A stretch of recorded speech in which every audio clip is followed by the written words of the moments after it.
that what is the role of United States globally, because globally, if US will reduce its presence, then somebody will take, or someone will take it over.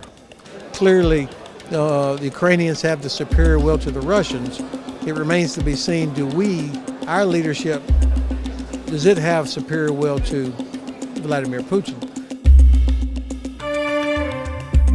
Welcome to One Decision. I'm your host, Christina Ruffini, and this week I am here in Warsaw, Poland with Sir Richard Dearlove. We're at the Warsaw Security Conference, and we're going to start our coverage with two really good interviews. Obviously, for those of us who are watching on video, you can see I'm standing in front of two very large armored vehicles. Their presence is not subtle out in front of the conference hotel, and that's because the word of the wise is European security. This is happening amid the backdrop of increased Russian incursions, both from drones and these near flyovers. And we spoke to someone whose country has experienced one of those. That's Defense Minister for Estonia, Hanno Pevkur. He talked to us about NATO and a little bit about the U.S. and his time with Secretary Pete Hegseth. We also spoke to retired General Ben Hodges. He was the commander of the U.S. Army in Europe. He has a lot of experience in this region, and he had some interesting things to say about the U.S.'s place in the world, about NATO and Ukraine. Take a listen. We are back at the Warsaw Security Conference. I'm Christina Ruffini, your host, of course, here with Sir Richard Dearlove, and we're going to let our esteemed guest introduce himself because he's one of the few people we would get up at 8:15 in the morning for.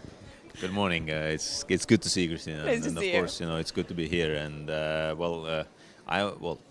that's our job as a ministers to be awake early. So the defense ministers get up very early. That's true, but it's a pleasure to be here. So yes, Minister of Defense of Estonia, Hanno Pevkur. We've been talking a lot about it, and you and I have been messaging, quite frankly. Although you're very proper and never give me any of the dirt that I want because you stick to the points. But what is the prevailing opinion about all these drone incursions? We've had different levels of alarm. When you and I have talked, you didn't seem that concerned about them. You seem to think it was more testing. But what do you think the Russians are testing? Are they testing security points? Are they testing resolve? Are these drones actually posing a damage to human life, or is it not really about that? What is the purpose of all this? Well, first of all, it is not only the drones. We have to go back actually already to 2007. So 2007, Russia conducted the first ever state-orchestrated hybrid attack. So it was the cyber attack against Estonia. And since that time, on the cyber field, we see that all the time, every day. Basically, we have attacks, and other countries also. Then we started to see the influence to the elections. Then we started to see already some more serious attacks, like you remember Navalny's associate, Mr. Volkov, being beaten up in Vilnius.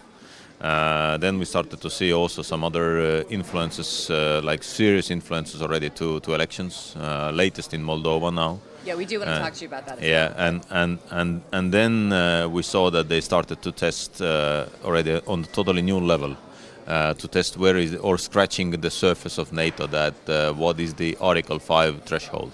So is it okay to send drones? Is it okay to have the aircraft fighter jets in our airspace for 12 minutes, because they've cut the corner of Estonian airspace many times, which is like. But was 12. This the longest prolonged they'd been in your airspace? Yes, this has been the longest on 19th of September, and of course there are many cowboys who are saying that shoot them down, but you have to be realistic, and that you have to, when you say A, you have to also say B. And you have to keep your brain cold and head calm, or vice versa, brain calm and head cold. So however you want to say it, but the point is that we saw that that there is no direct threat to our sovereignty or something, and it was proportional to push them out from our territory. So you think that was the correct response? You don't think That was the correct response, because.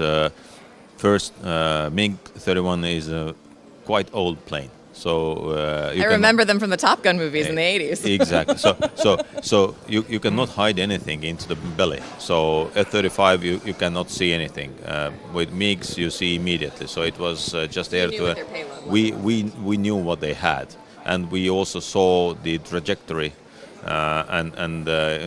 We assess every time because we scramble them even when they are not in our airspace. So in last couple of months we've scrambled them 7 times. So when they get near, you scramble? Yes, when they are near to our border, and every time they pass Finnish Gulf, they are close. So, and I said also to Pete Hexet when I had a call with him that, well, during that incursion, actually they were closer to Estonian government building than White House is from Langley. Oh, wow. So just to get the scale and the distance, but we have to be very calm and not to react to all the stupidities what the Russians are doing. So, and they will not stop. So and that they want us. There's more to come?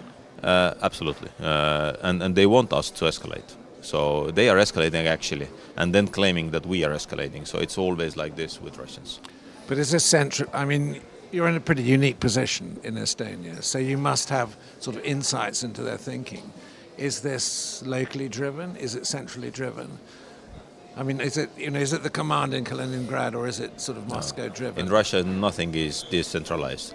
Yeah. No, I mean, I agree with that assessment. Yeah, so we just have to understand that everything comes from... It does come from the top, yeah. But although in that case, I believe that there was some misinformation between the layers, because the first reaction was also in the UN that they didn't come into our territory, so they didn't violate anything. So, but we have like 5 sources from different raiders. This is the Russians denying. So it's, they were denying it in the beginning, so it seemed that they didn't have good communicators at work that moment. So then the first version was a pure lie, and then they started to say different things. So, but this is what they do. So, but coming back to the centralized or decentralized, first, definitely it is a centralized order that we need to disturb the Western society, that they want to put us to inconvenient position that deal with your own matters, that your societies will be teared apart, and the societies will demand that don't send anything else to or additional to Ukraine, and this is first goal, that to not only to test us but also to put our societies not to support Ukraine. And the second goal, of course, is to test the threshold of Article 5, that what is our reaction, and also to see that when we do something, how quickly we can move, what we do. So this is because they don't care about the international law or regulations or the whatever, They're pretty openly hostile to it. Yeah, but and they've been so for a long time. It seems like you're saying the threat, the objective of these attacks is just to sow chaos. Is it being successful? Do you think Europe is showing enough restraint? Do you think, I mean, here in Poland, they've now said they are going to maybe possibly shoot down these drones if they come back in. Do you feel like that is an overreaction? Is that what Russia wants? Would you prefer everybody just cooler heads, as you said, or is there going to be different responses in different countries, and despite the alliance, that's going to be a hard thing to fight? Well, definitely there has been and there will be a response, and also in the, let's say, security footing, because when you take what we are doing also in the European Union has never been a defense alliance. It has always been the political, economical alliance. But now we have the defense commissioner.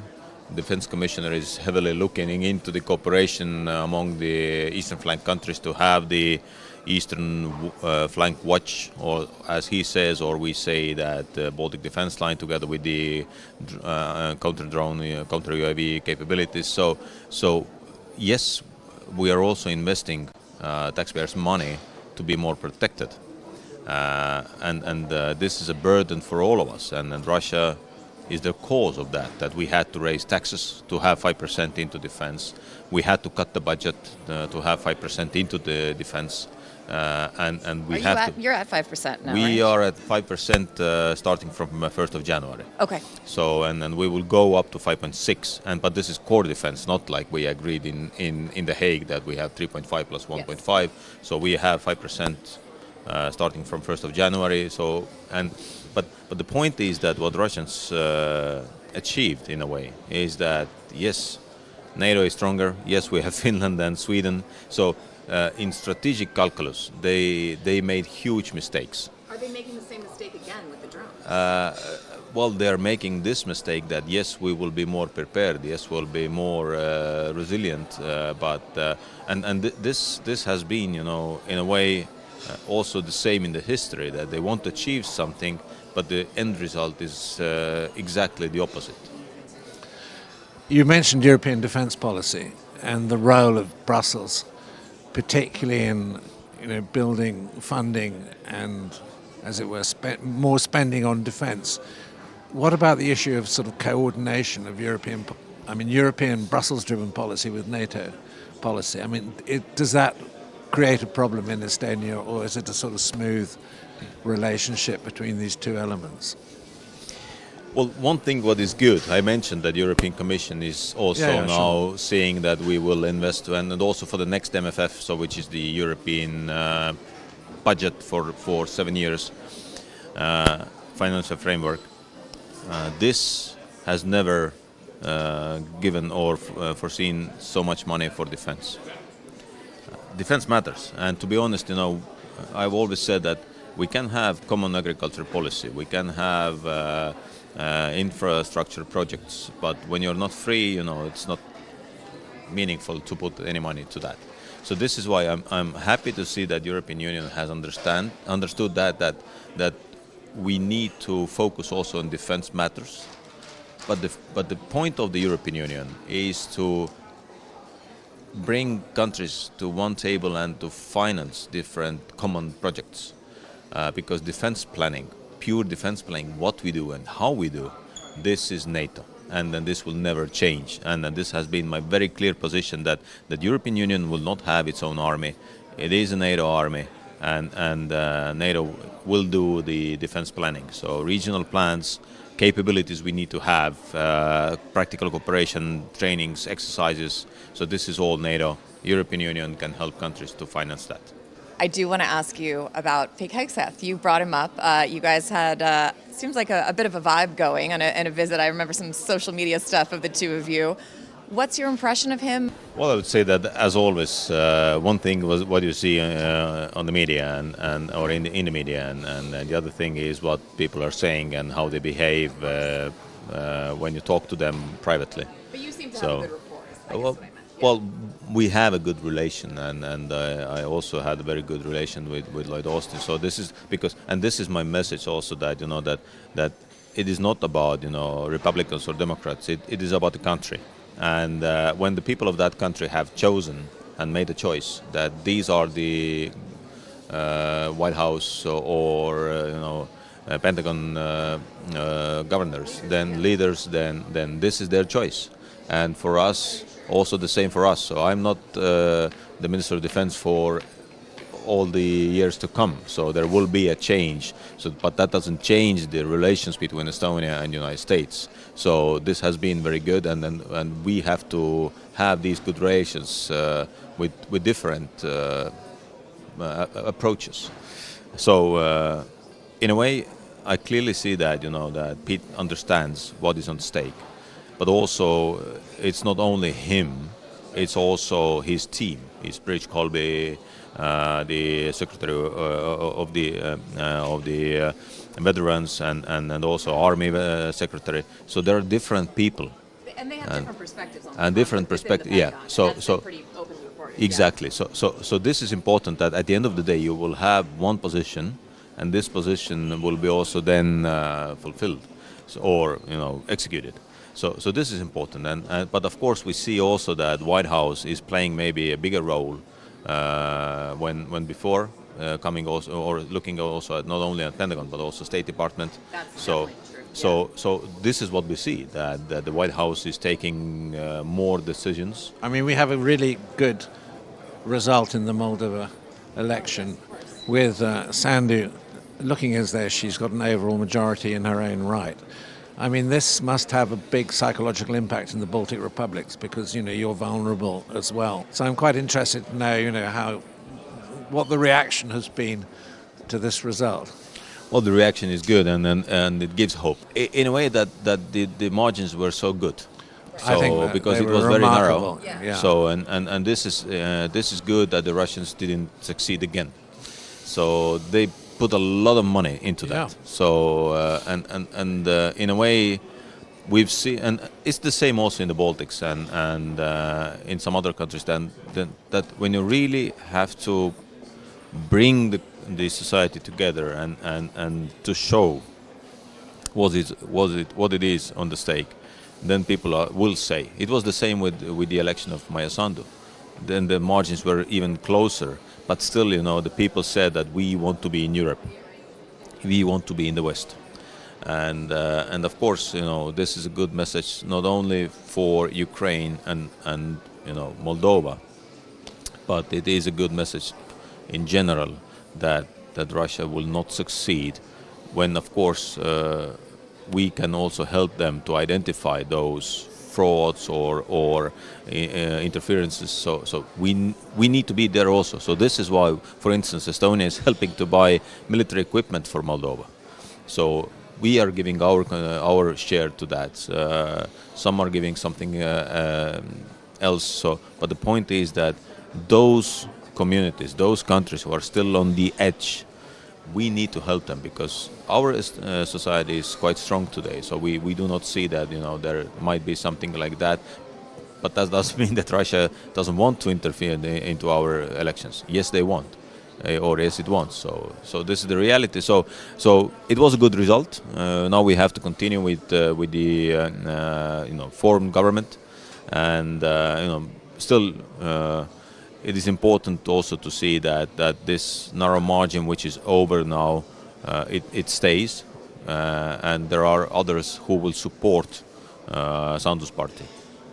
Do you think the U.S. needs to do more outreach to countries like Moldova? You're talking about what Estonia is doing because it's important to support these countries that want to look towards the EU.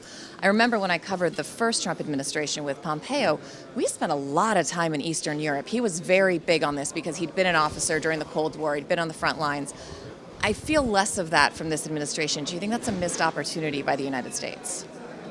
Well, it's the question of the U.S. Policy globally. What the U.S. wants to be. As I see it, U.S. needs Europe the same as Europe needs U.S. And this is like the two fists you have, and you can have a very strong one fist, but when you go to the boxing ring, it's better to have two. So this is the point also that Europe has 500 million people. The size of the economy is close to U.S. economy, and when you put those together. For 76 years, we've been able to keep the peace in transatlantic zone. And this is why I strongly believe that it is important for the United States to keep the track, to stay on the track and to be with us, not only in defense policy, but also on diplomatic track, and to help countries who are just on the margin or on the edge to be finally in the West, to be in the European Union, because stronger Europe is important for the United States, for their global interests. And now is the question, when you ask what is the stake on the US, yeah. I would say that this is the question to the White House, first and foremost, but also to the State Department, that what is the role of the United States globally, because globally, if US will reduce its presence, then somebody will take, or someone will take it over. There will be no empty spot and empty place. So somebody will take it over. So and we don't want to see that China or Russia will take it over. So this is why U.S. has always been a global watchdog of democracy, and I believe that it is important for the United States to have. And it's not only for the White House. I believe it's for the people in the United States, that they have believed that their government can always play the role to keep the world safe, because when in one moment there is only domestic politics, then we will see a huge shift globally, because the dictators would be happy to take over. We're seeing that a little bit, right? As the U.S. retreats in certain places. Well, we've seen that the CRIN countries, so North Korea, China, Yeah. India, Russia, that they want to form this, new axis of evil, as I've been saying, that they want to have the weight balance for NATO. But of course, today they are not even close to that. But still, when you take the potential, and when we cannot globally engage India, also to have good relations with China, especially from the US side. So then just put together India, China, North Korea, Russia, Brazil, you will have also BRICS countries. So you will have about like 4 billion people, and against or comparing to 1 billion in NATO and in the Western Hemisphere. So it will be really tricky to keep the balance. So and we see how the emerging markets are growing in India, in China. Yeah. How the China is building sixth generation fighter jets, and they are doing that already. So this is why I believe that it is important to keep in mind also the role of the global watchdog of US, and I really do believe that US doesn't want to lose that.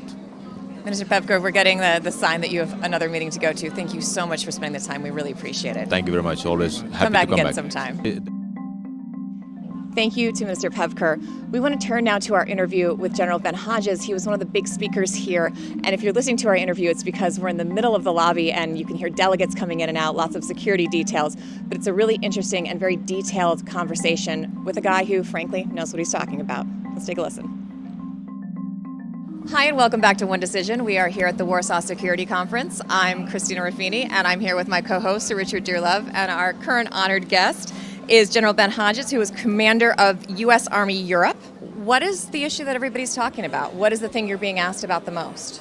Well, of course, the drone activity over Denmark is in the front of everybody's mind, as well as last week's Russian drone operation against Poland. Of course. And then the Russian Air Force operation in Estonia.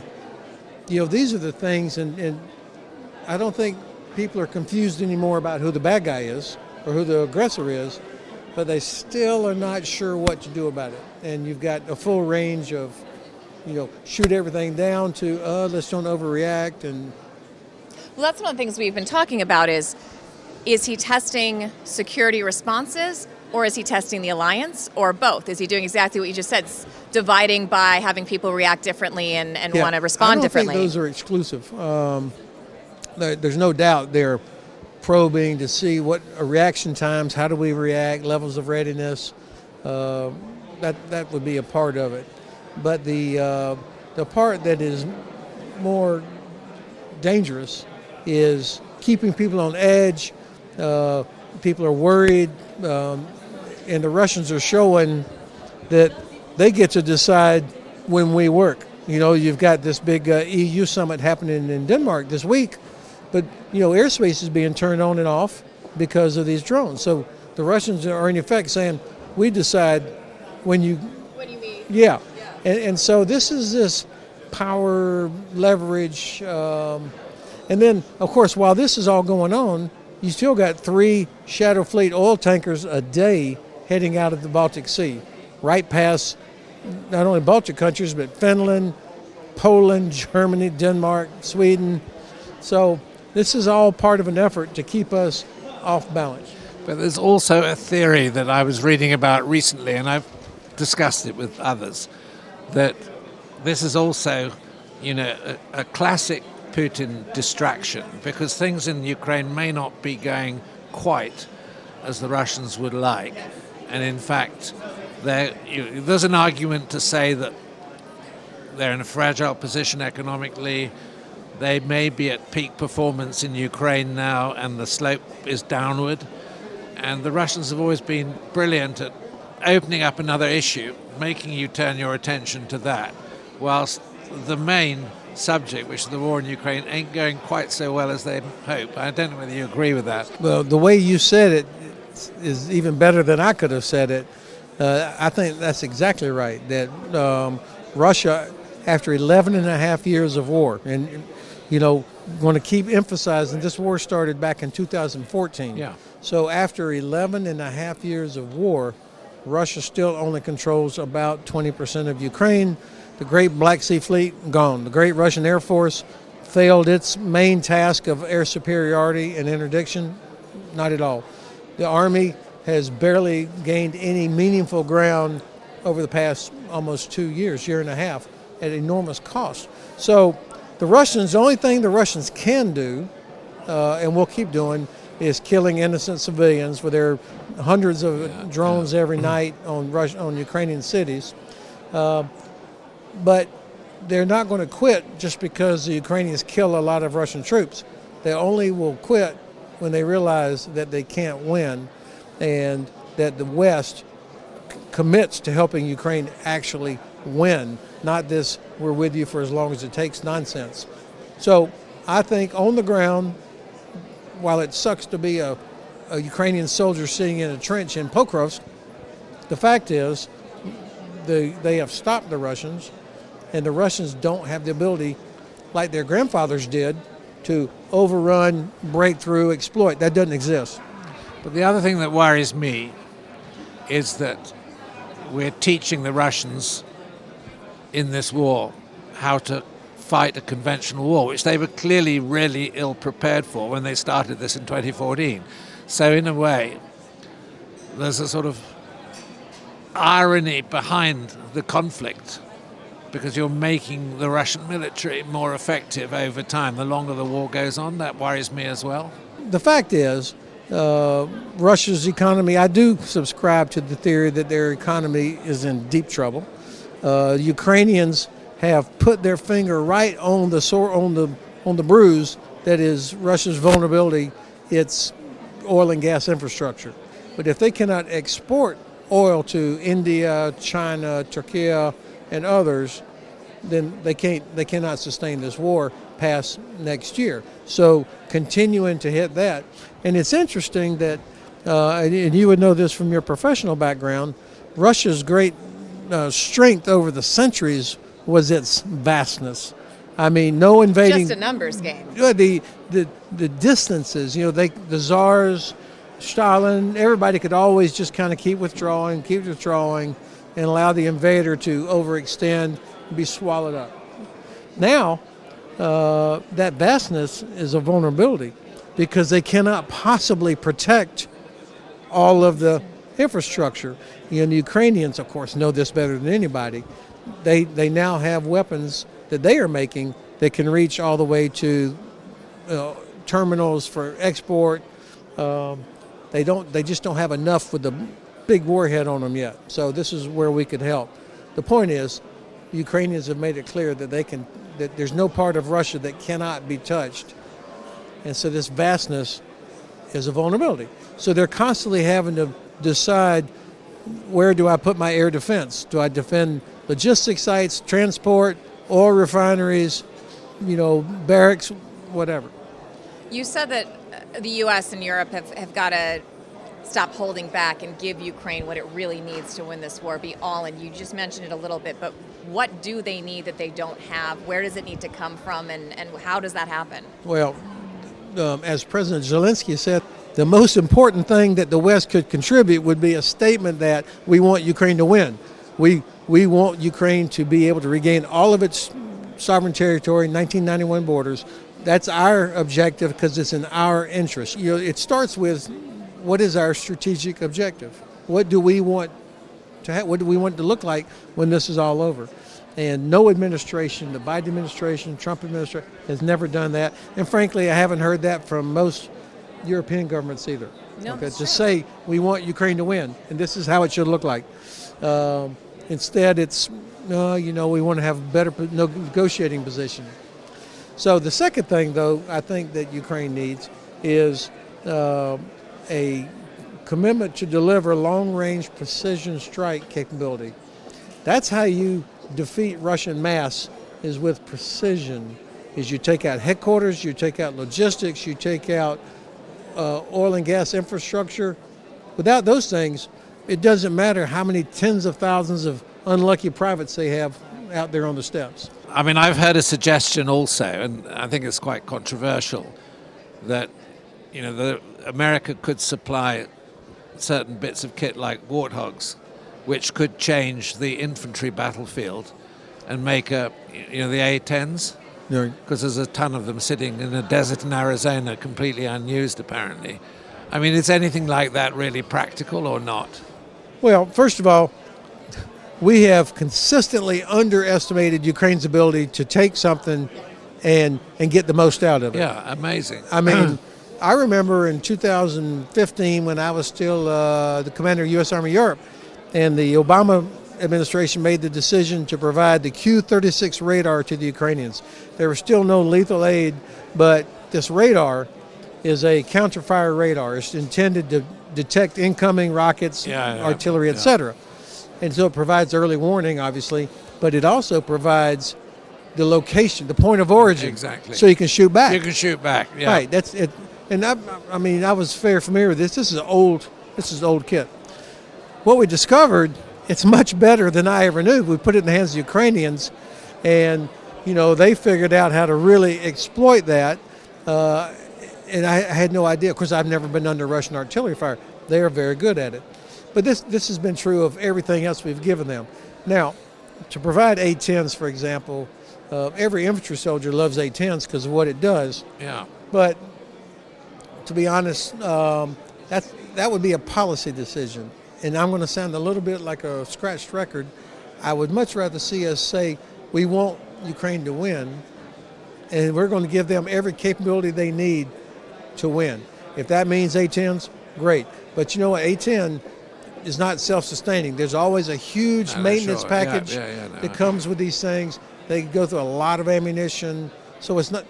It's a platform. I appreciate it's really complicated. But, I mean, if you talk to some of the MOD in London military analysts, I mean, they do say that sort of Russian military performance is pretty much peaked and that they're heading for great difficulties. So, I mean, there is an argument now for saying if we can sustain and improve the armaments that the Ukrainians have, that you really could see a change on the battlefield.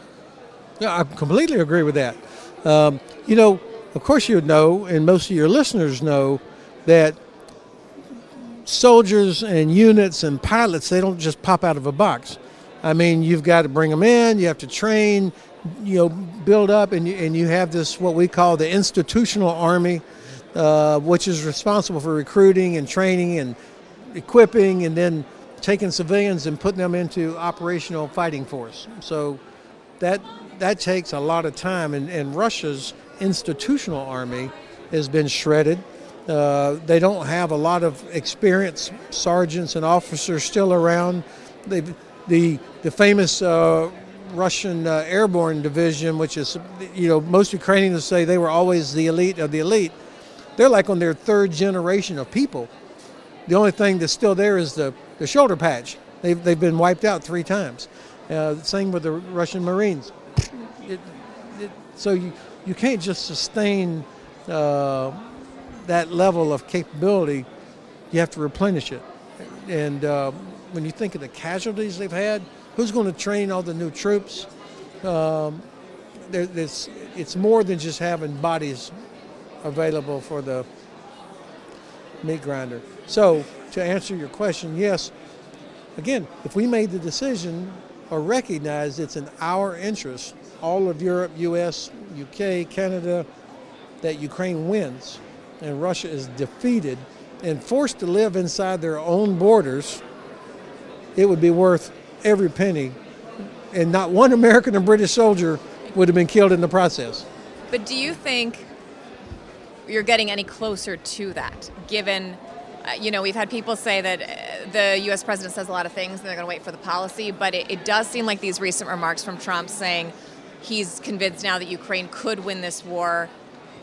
Do you think that helps European nations say the thing that you want them to say? We will back you when we will do whatever. And do you think that could have its own momentum, or is it still, we're still not there yet? You think it's still a mental obstacle to overcome to make that kind of commitment? It's about 1 million times better than that awful meeting in the Oval Office back in February when he said, "You got no cards." I mean, clearly the administration had no idea of what war is about, why people fight, to say that Ukrainians had no cards. I mean, they really were out of touch with the reality there. So now, if the president says, "Oh, I think Ukraine can win and get all their territory back," that's a million times better. Now, what I really heard when he said all that was the administration washing their hands because he said Ukraine can do this and the European Union should help. Well, of course, the U.S. is not in the EU. You know, this is, and even within 12 hours, both Secretary Rubio and Secretary Bessent, the Treasury Secretary, were making statements that kind of were walking this back a little bit. So, you know, in a normal time when the president said something, you know, you could, okay, this signals new policy. I don't have that sense here. But even President Zelensky, when he was asked about that, he says, well, okay, whether or not the president means it or follows through with it, maybe this makes it easier for Republicans in Congress to be more outspoken in their support, that at least they're freed up. But like, what is your assessment in general? Because we've talked around it a lot, but I'm curious to know if this is a war of attrition, and we're talking about Russian capabilities degrading versus Ukrainian capabilities degrading. You've said Ukraine is at the risk of exhaustion and getting, you know, a bit fatigued. What are your assessments of these two militaries at this time? Can they both keep going? Who has the upper hand? Well, I think you could not find 5 Russian soldiers that want to be in Ukraine. I mean, they're not there because they're defending Mother Russia or their families.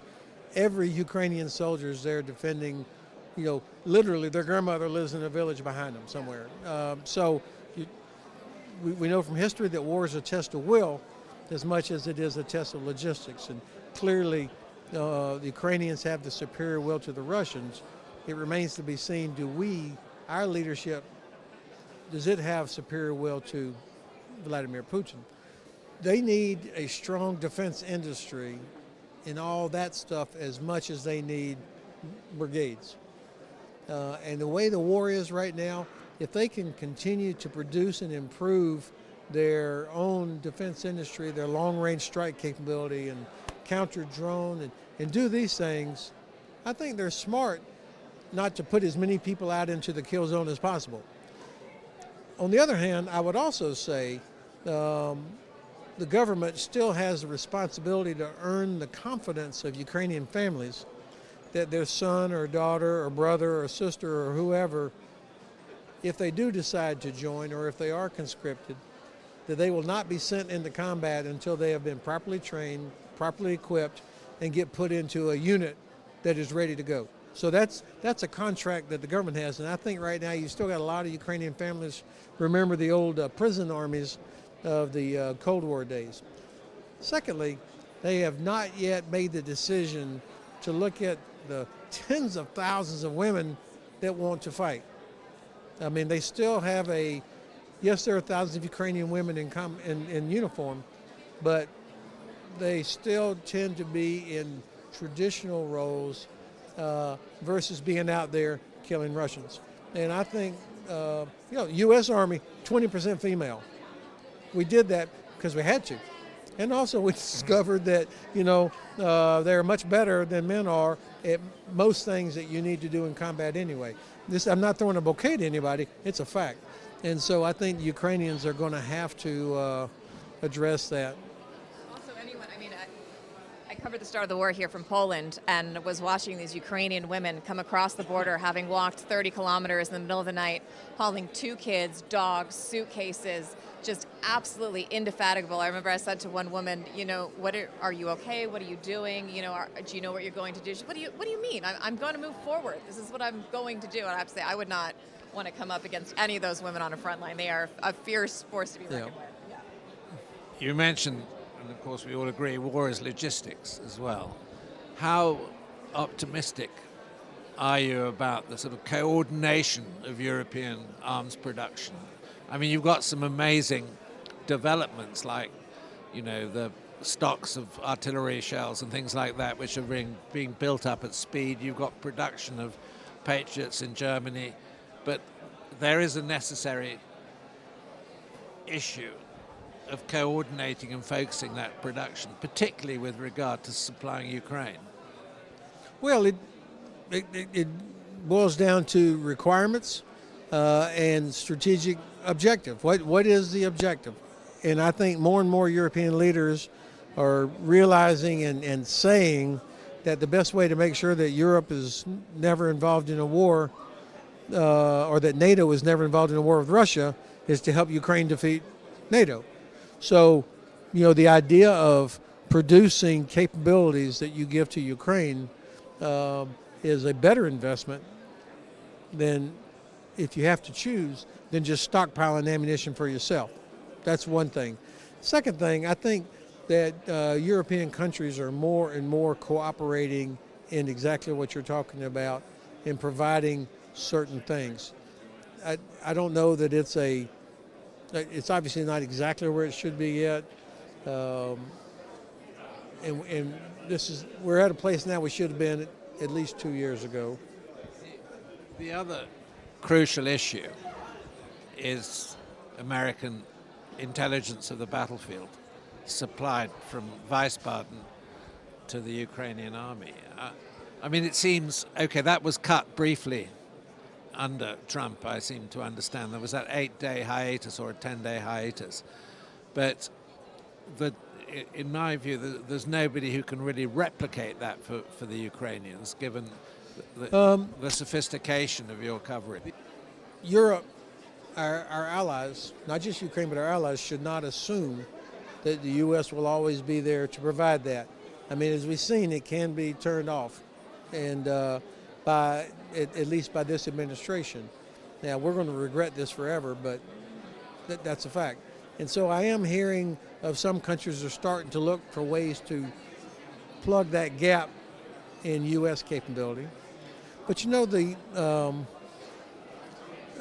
a little embarrassed to tell this story on myself, but it's revealing. I went to Estonia for the first time 2015, and or maybe late 14. It was not too long after Russia had invaded Ukraine, seized Crimea and all that. And the chief of defense said, "Ben, I'd like you to take a briefing from my chief of intelligence." I said, "Yeah, I'd love to." Of course, I'm an American. I'm thinking, the sky's full of American satellites and blah, blah, blah. And Kalpo, who's the lieutenant colonel, he starts talking about what they saw, what they heard, how the Russians did all this. And I'm like, holy hell, how does he know all this, And they're not Five Eyes and blah, blah, blah. And finally, after it was over, it was the best intelligence briefing I had ever received. I said, "How do you know all that?" And he looked at me and said, "Well, sure, we live here. And we all can speak Russian. We know who all these guys are. We read everything they write and what they say. We know it."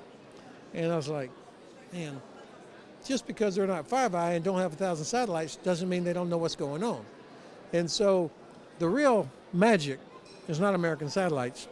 It's the intelligence sharing, the trust that U.S., UK, Estonia, and all the others have had over the years. That's what's got to be protected. And I think, hopefully, even in the current U.S. administration, that there's somebody there that's smart enough to say, we'll be screwing ourselves if we withdraw from that intelligence sharing, or if our allies lose trust in us. Thank you so much for taking the time. I could have stayed here all day. I really appreciate it. Thank you very much. Thank you, Sir Richard. That does it for this week's episode of One Decision here at the Warsaw Security Forum. Stay tuned to the feed, because Tuesday, instead of an in brief, we're going to drop 2 more interviews from the conference with world leaders about all of the issues we discussed today. So we'll be teasing them shortly. Stay tuned, and we'll see you next week.